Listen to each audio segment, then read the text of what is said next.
तर hi hello नमस्कार।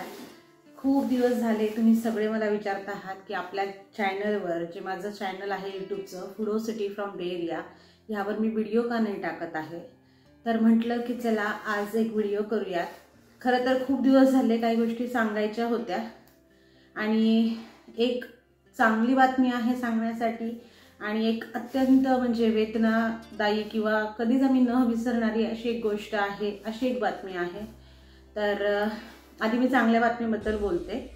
तर मला सांगायचं होतं की मे पर्यंत मी काही व्हिडिओज टाकले होते आणि जून मध्ये दियांचा बर्थडे होता तर त्याचा व्हिडिओ टाकणार होते, पण जून मध्येच एक छान बातमी मला कळली।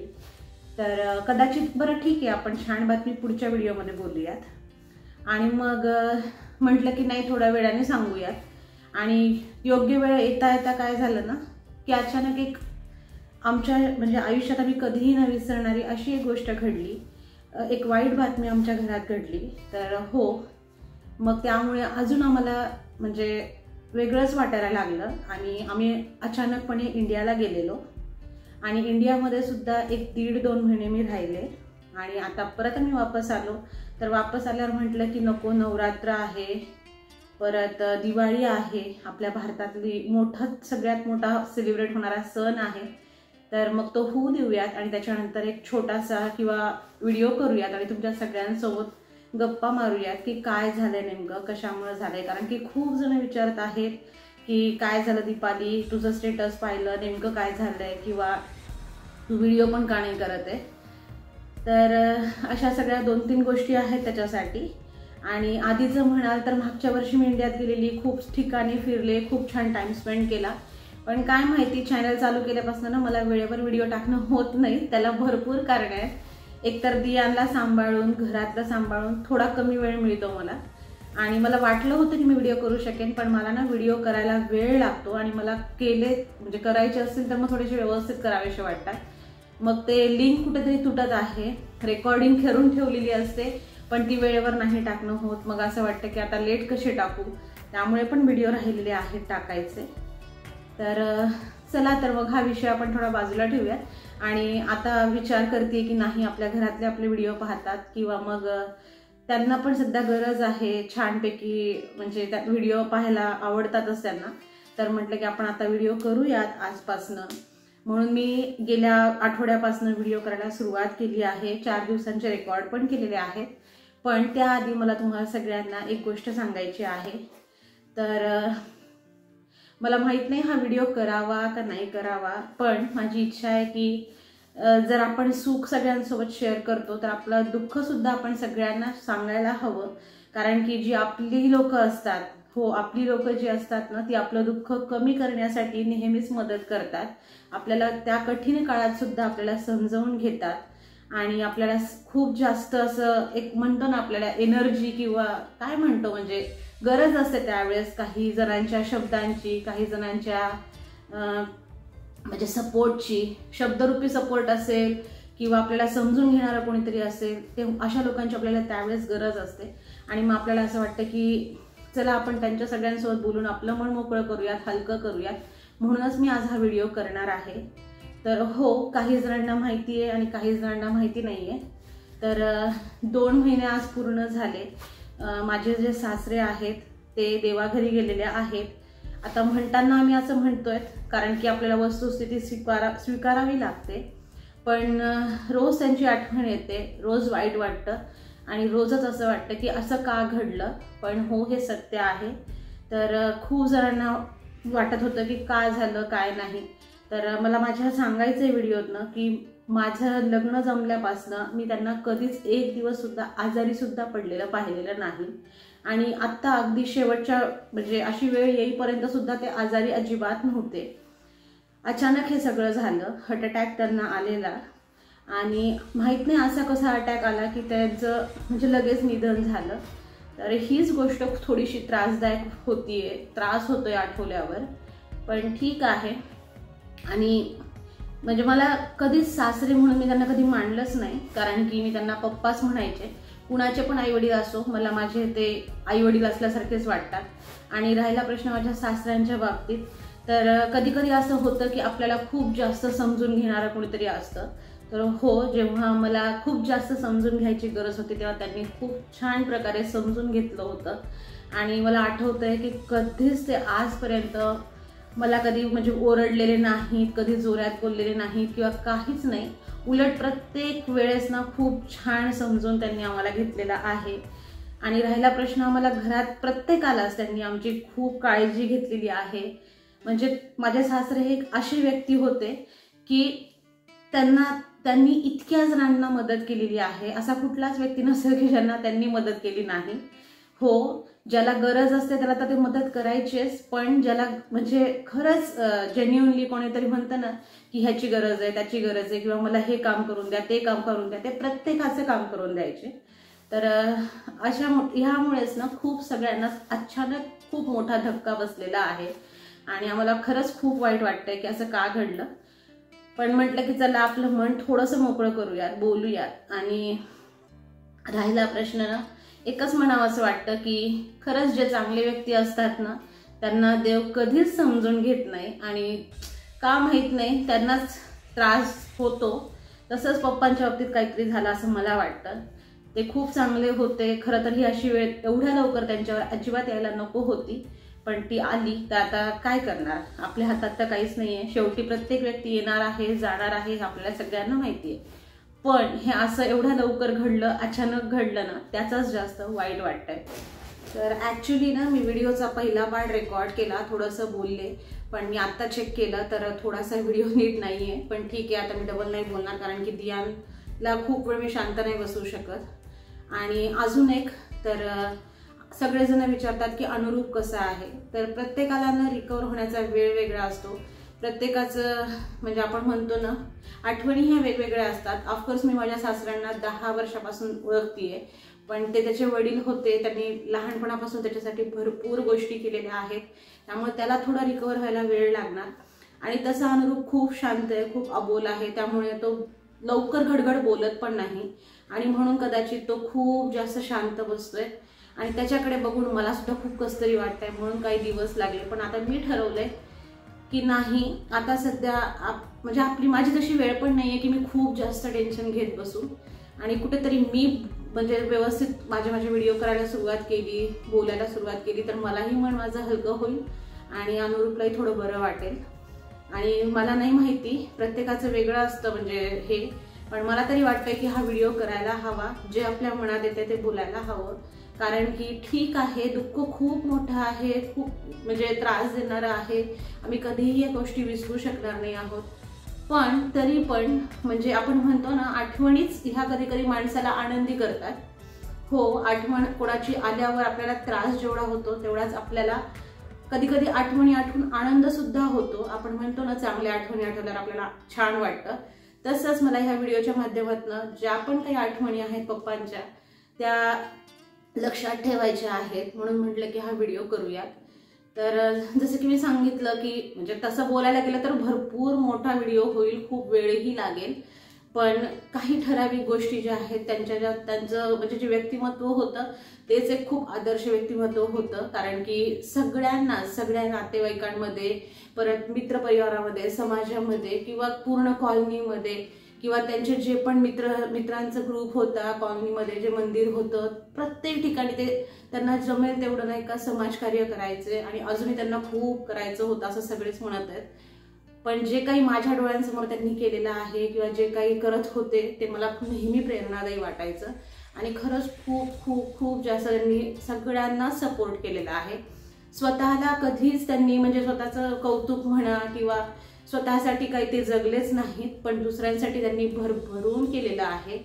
आणि त्यामुळेच ना आज अशी घटना घडल्यापासून प्रत्येकालाच त्रास होतोय आणि खूप कसतरी वाटते की असं का झालं. पण ठीक आहे, आता त्याचं उत्तर आपल्या कुणाकडेच नाहीये. माझे स्वतःचे वडील असतील, त्यांना सुद्धा खूप मोठा धक्का बसलाय. आम्ही घरातल्या सगळ्यांना तर आम्हाला खूप नेहमीच वाईट वाटतंय. पण मेन म्हणजे ना माझ्या सासूबाई, त्यांना सुद्धा बघून मी म्हणजे खरंच आश्चर्यचकित झाले. कारण की त्या स्वतःला एवढं त्यांनी पटकन सावरून घेतलेलं आहे. त्यांना खूप मोठं, त्यांचं दुःख खूप मोठं आहे. आपलं त्यापुढे काहीच नाहीये.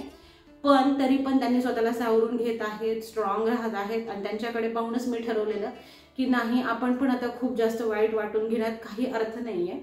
आपल्याला रोज वाईट वाटतं, रोज आठवण येते, हे सगळं साहजिक आहे, पण थोडं स्ट्रॉंग आता आपण राहायला हवं. नाही तर ना मला खूप म्हणजे जास्त वाईट वाटण्याचं कारण म्हणजे ना, मला खूप कधी कधी असं वाटायचं की त्यांच्याशी हे बोलू ते बोलू, पण कुठेतरी असं वाटायचं की थांब, थोडे दिवस जाऊ देऊयात, मग बोलूयात. कधीतरी पप्पा आपल्या घरी येतील मग बोलू, इकडे अमेरिकेला आल्यावर आपण त्यांना हे सांगू ते सांगू. म्हणजे दोन्ही गोष्टी होत्या. मला काही चांगल्या गोष्टी सांगायच्या होत्या, काही ज्याचा मला थोडा त्रास व्हायचा त्या गोष्टी बोलायच्या होत्या. आणि मला कधीच म्हणजे असं वाटलं नव्हतं की असं होईल आणि ते इथे येणारच नाही. पण आता काय करणार, कदाचित नसेलच तसं काही की त्यांचा यायचा प्लॅन नसेल किंवा काय असेल. पण आम्ही खूप त्यांची वाट पाहिलेली आहे. स्पेशली मी तर खूप वाट पाहिलेली आहे की मी नेहमी म्हणायच्या ग्रुपला की नाही रे, त्यांना एकदा बोलूयात की आपण तरी इंडियाला राहायला जाऊयात. पण काय होतं ना, कदाचित त्यालाही असं वाटलं नसेल की असं कधी होईल. त्यामुळे त्यांनी त्याचे प्रयत्न चालूच होते. पण आपण म्हणतो ना, एखादी गोष्ट व्हायला विलंब लागतो आणि ती घडतच नाही, तसंच काहीतरी झालं.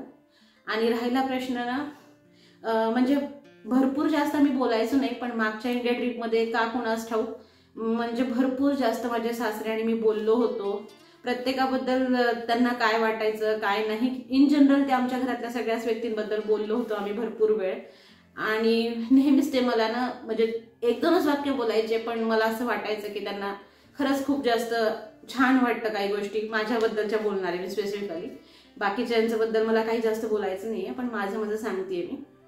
तर ते मला 1-2 वाक्यातच काहीतरी बोलायचे, पण खूप जास्त त्यांना कधी कधी वाटायचं की नाही, दीपालीला हे येतं, दीपालीला ते येतं. तर ते मला कळायचं. आणि राहिला प्रश्न ना की नेहमी म्हणायचे की नाही तू नाही का खटल्याच्या घरातली आहे, म्हणजे मोठ्या फॅमिलीमधली आहे, तुला कळतं कुणाशी कसं बोलावं कसं राहावं. कदाचित त्यांना काही गोष्टी माझ्या आवडत असतील नसतील मला नाही माहिती, पण जे मला ते 4-5 वेळा काही गोष्टी बोललेल्या आहेत की त्यांना काय आवडायचं, त्याच्यानेच खूप छान वाटायचं. असं वाटायचं की चला तेवढं जरी म्हटले ना तरी खूप आहे. आणि माहिती नाही, त्यांना एक गोष्ट कळालेली माझ्याबद्दल आत्ता, तर मग ते ऐकल्यावर तर ते ना, म्हणजे कोणीच मला एवढ्या काळजीपोटी विचारलं असेल तेवढ्या काळजीपोटी ते विचारायचे, काय रे अनुरूप, दीपालीची तब्येत कशी आहे, तू तिला भारतात घेऊन ये. आणि खरंच आम्ही भारतात ऑक्टोबर-नोव्हेंबरमध्ये यावर्षी घरच्यांसोबत दिवाळी सेलिब्रेट करायला जाणार होतो. पण काय माहिती देव असं कुठला दिवस आणेल आणि आम्हाला त्याच्या आधीच जावं लागलं. पण ठीक आहे, मला असं वाटलं की चला, तर मला असं वाटलं की चला जाऊ दे, आपण ना व्हिडिओमधनंच आपलं मन मोकळं करूयात. प्रत्यक्षात पण ना काही म्हणजे वाटत होतं की थोडंसं बोलावं, रडू खूप येत होतं, पण काय माहिती तेवढं बोलावं कोणाशी वाटलं नाही. आणि राहिला प्रश्न आहे की रोज रोज तोच विषय काढून ना प्रत्येकाला त्रास करून देण्यापेक्षा असं ठरवलं की नाही, एकदा हा व्हिडिओ करूयात आणि म्हणजे आपलं मन हलकं करूयात. आणि राहिला प्रश्न ना, भारतातल्या मागच्या ट्रिपमधले काही व्हिडिओज आहेत, त्याच्यात आमचे पप्पा आहेत, थोडेफारच फोटो व्हिडिओ आहेत. तर जेव्हा मी भारतातल्या ट्रिपचे व्हिडिओ करणार आहे ना, तेव्हा तुम्हाला ते दिसतील. पण ह्याच्यानंतर आमच्यासोबत पप्पा आता नसतील, त्याचंच थोडं वाईट वाटतंय. पण ठीक आहे, लवकरच आम्ही पण भारतात जाऊ, कारण की आता मला खरंच इथे राहा वाटत नाही. मला आधी पण राहा वाटत नव्हतं. आणि खूप जणांनी मला विचारलं की तुम्ही सासूबाईंना का नाही आणलं. तर आम्हाला नेहमी वाटतं की त्यांनी इथं यावं, पण प्रत्येकाचे नाही का तब्येतीचे प्रॉब्लेम असतात. हा प्रवास खूप अवघड आहे आणि उगीच कोणाला खूप फोर्स करण्यात अर्थ नाही असं मला वाटतं. जर एखाद्याची इच्छा असेल तर मग घेऊन येण्यात काहीच पॉईंट नाही. आम्ही कधीही घेऊन यायला तयार आहोत. आणि राहिला प्रश्न आम्ही भारतात थांबायला हवं होतं, आम्ही भारतात राहत का नाही, तर ह्या सगळ्यांची उत्तरं ना मला खरंच माहिती नाही आहेत. काही गोष्टी असतात, प्रत्येकाचे स्वप्न असतात. तर अनुरूपला इथे काही वर्ष राहायचं आहे, त्याच्यामुळे मला इथे राहणं भाग आहे. आणि मी आत्ता राहिले असते, पण आत्ता योग्य वेळ नव्हती माझी सुद्धा राहण्याची, नाहीतर मी खरंच राहिले असते. तर पुढच्या व्हिडिओत कदाचित तुम्हाला कळेलच की मी वापस का आले, किंवा हे प्रत्येकालाच म्हणजे प्रॉब्लेम्स येत असतात. आपल्या मनातल्या ज्या काही इच्छा असतील किंवा मनात आपल्या असेल की आपण हे करूया ते करूया, ते सगळ्यांनाच करता येत नाही. कधी आपल्या मनासारखं होतं, कधी आपल्याला दुसऱ्यांच्या मनासारखं करावं लागतं. तर हे असंच आयुष्यात घडतंय प्रत्येकाच्या, आणि आपल्याला आला दिवस घालावा लागतो. तर तेच चालू आहे सध्या. तर मला फक्त एकच सांगायचं की खूप दिवसानंतर व्हिडिओ टाकतीये आणि असा व्हिडिओ टाकतीये, ह्याचा त्रास मला पण होतोय. पण ठीक आहे, तुम्हाला पटला तर हा व्हिडिओ तुम्ही पहा आणि जर तुम्हाला म्हणजे काही करायचं असेल तर ह्या व्हिडिओ खाली फक्त नाही का पप्पांना खूप सारे म्हणजे आपण म्हणतो ना त्यांच्या आत्म्यात शांती लाभो असा छानसा एखादा मेसेज लिहा आणि आम्हाला थोडासा म्हणजे धीर यावा किंवा आम्ही आता सावरलोय असं नाही की आम्हाला खूप म्हणजे हे होतंय. आठवण नेहमी येत राहणार पण आता आम्ही बऱ्यापैकी सावरलेलो आहोत. अनुरूप पण आता व्यवस्थित आहे, घरचेही सगळे व्यवस्थित आहेत. पण जेव्हा ही घटना घडली तेव्हा खूप जास्त सगळ्यांनाच शॉक बसला होता. आणि हो आज 2 महिने झाले त्यांना जाऊन, त्यामुळे मग मी हा व्हिडिओ करतेय. तर ह्याच्यानंतर ना म्हणजे पहिल्या महिन्याच्या अखतीला मी भारतातच होतो आणि आज दुसऱ्या महिन्याची अखत होती त्यांची. तर आज मी काय केलं दिवसभरात तर ते सगळं त्याचा पण मी छोटासा व्हिडिओ बनवलेला आहे, कदाचित तो येईल व्हिडिओ. आणि जरी दिवाळी सण मोठा असला आणि असं घरात घडलेलं असलं तरी पण मी काही छोट्या छोट्या गोष्टी रेकॉर्ड केलेल्या आहेत. का केल्यात काही नाही त्या तुम्हाला पुढच्या व्हिडिओमध्ये कळतीलच. आणि राहिला प्रश्न अजून एक गोष्ट सांगायची होती की ज्यांनी कोणी अशा वाईट प्रसंगीनं सपोर्ट केला, खूप समजावून घेतलं, त्या सगळ्यांना खरंच एकदा थँक्यू. कारण की आपण म्हणतो ना चांगल्या वेळेला तर सगळेच जण येतात, पण हो जेव्हा आपल्या घरात अशी कधी वाईट घटना घडते ना तेव्हा पण आपल्याला मदत करणारे, सपोर्ट करणारे, समजून घेणारे सुद्धा भरपूर लोक येतात आणि खूप जास्त तेव्हा सगळ्यांनीच आम्हाला धीर दिला. त्याबद्दल सगळ्यांनाच म्हणजे थँक्यू. माहीत नाही म्हणावं की नाही पण मला असं वाटतंय की थँक्यूच म्हणायला हवं. तर अजून एक गोष्ट सगळ्यांना वाटत होतं की कुठे होते माझे सासरे, तर माझे सासू सासरे हैदराबादला होते. अनुरूपला एक भाऊ आहे, मला एक दीर आणि जाऊ आहे, ते तिथे हैदराबादला असतात. तिथेच माझे सासू सासरे होते आणि तिथेच असं झालेलं. पण नंतर मग त्यांना नांदेडला आणलेलं होतं, त्यामुळे आम्ही गडबडीत नांदेडला गेलो होतो त्या दिवशी. आणि त्यांचं जे निधन आहे ते 19 सप्टेंबरला झालं. त्या दिवशी गणेश चतुर्थी होती. तर म्हणजे आपण म्हणतो ना आम्हाला सगळ्यांना आपण म्हणतो गणपती बाप्पा कोणाला नाही आवडत, तर सगळ्यांनाच आवडतात आणि त्या दिवशी असं झालं. त्यामुळे थोडंसं माहिती नाही कसं तरीही वाटलं, पण आम्ही खूप असं पॉझिटिव्ह वेने घेतोय की कदाचित एवढ्या चांगल्या दिवशी त्यांचं असं हे झालंय, त्यामुळे कदाचित किती देवाला ते प्रिय असतील असंही मला वाटतंय. आणि अजून एक गोष्ट म्हणजे 10व्याच्या दिवशी सुद्धा अनंत चतुर्दशी होती, परत विनायक चतुर्थीची तीथ होती. तर असे सगळे दिवस जे होते ते खूप म्हणजे आपण म्हणतो ना कुठले दिवस म्हणता येईल, चांगले दिवसाच्या दिवशी त्यांचं सगळं घडलंय. त्यामुळे आम्ही ना म्हणजे असं आता आमच्या मनाला वाईट वाटून घेत नाही आहोत. असं विचार करतोय की ठीक आहे एखाद्याचं आयुष्य तेवढं असेल आणि जसं त्यांनी आम्हाला कधीच प्रत्यक्षात म्हणजे जेव्हा ते होते तेव्हा त्यांनी आम्हाला कधी कुठल्या गोष्टीसाठी त्रास दिलेला नाही. कदाचित शेवटी सुद्धा त्यांना कुणाला त्रास द्यायचा नसेल म्हणूनच असं कदाचित झालं असेल असं आता आम्ही आमचं समजून घेतोय. ऑफकोर्स ते आम्हाला हवे होते, असायला हवे होते, खूप दिवस अजून असायलाच हवे होते. कारण की खूप लहान आहे अजून, दियाण खूप लहान आहे. परत म्हणजे आजोबा आणि म्हणजे नातवंडाचं नातं हे वेगळं असतं आणि आजोबा असायलाच हवेत. कारण की माझे स्वतःचे पण आजोबा अजून आहेत. मला माहिती आहे आजोबा आपले किती लाड करतात, कशी काळजीपूर्वक काळजी घेतात. एक रिस्पेक्ट असतो, एक घराचा आधार असतात आजोबा म्हणजे. आणि मला ना अजून एक 2-3 लाईन सांगायच्या आहेत की एखादी व्यक्तीनं आपल्या आयुष्यातून निघून जाणं हे फारच दुःखद असतं. मग ती व्यक्ती कोणीही असो, त्या व्यक्तीशी असलेली जवळीक, तिचं प्रेम काही केले आपल्याला विसरता येत नाही. अशा वेळी भावनांना केवळ अश्रू वाटेच नाही तर शब्दातूनही मार्ग मोकळा करून द्यावासा वाटतो आणि ती व्यक्ती गेल्यावर शब्दांच्या भावनेतून व्यक्त व्हावेसे वाटते. आयुष्याच्या एका वळणावर आपल्यापासून कायमचं दुरावल्या गेलेल्या व्यक्तीच्या आठवणीत आपण भावना व्यक्त केल्या तर आपलंही मन हलकं होतं आणि म्हणूनच मी हा व्हिडिओ केला होता. तर भरपूर काही बोलायचं होतं आणि मला माहिती नाही गेल्या 15 मिनिटापासून मी काय बोलतीये काय नाही, पण तुम्ही समजून घ्याल अशी माझी आशा आहे. आणि राहिला प्रश्न नातेवाईक किंवा जे पण कोणी, तर त्यांनाही कदाचित कळेल की का मी हा व्हिडिओ केलाय. तर बोलणारे खूप जण असतात, काही जण आपल्याला समजून घेतात, काही जण काहीही म्हणजे वाईट वेळ असेल तरी पण काहीही बोलतात, विनाकारण नावं ठेवतात. तर प्लीज हे नावं ठेवण्यापेक्षा ना खरंच समजून घ्यायला हवं. कोणालाही काहीही बोलण्याच्या आधी थोडासा विचार करायला हवा. मला एवढंच सांगायचं आहे. बाकी कधी कोणाची वाईट वेळ येईल हे आपल्यालाही माहिती नसतं. प्रत्येकाच्या घरी आज ना उद्या एक ना एक दिवस चांगले क्षण पण येतात आणि वाईट क्षण पण येतात. पण कधीच कोणी कोणाला नावं ठेवू नयेत.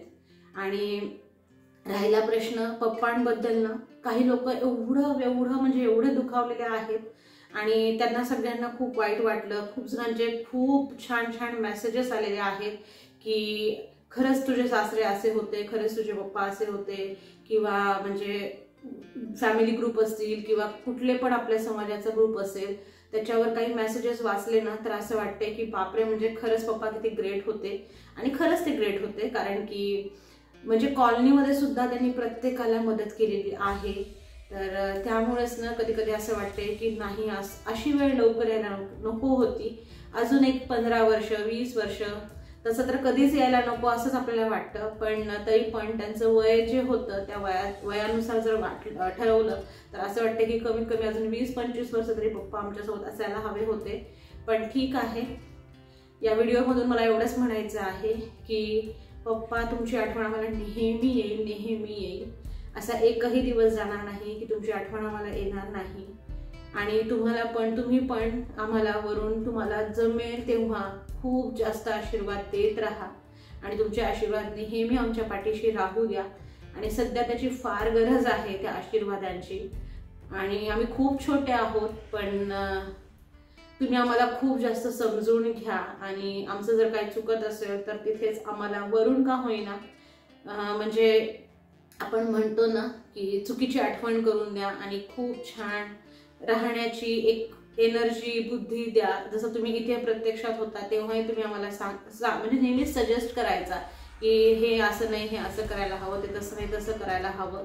तर तसंच सांगत जा. आणि बाकी आता अजून काय बोलण्यासारखं खूप आहे. आधी माझ्या डोक्यात येत होतं की मला हे बोलायचं, ते बोलायचंय, पण जेव्हा मी व्हिडिओ करायला बोललीये, हेच जे काही बोललीये तेच माझ्यासाठी खूप आहे.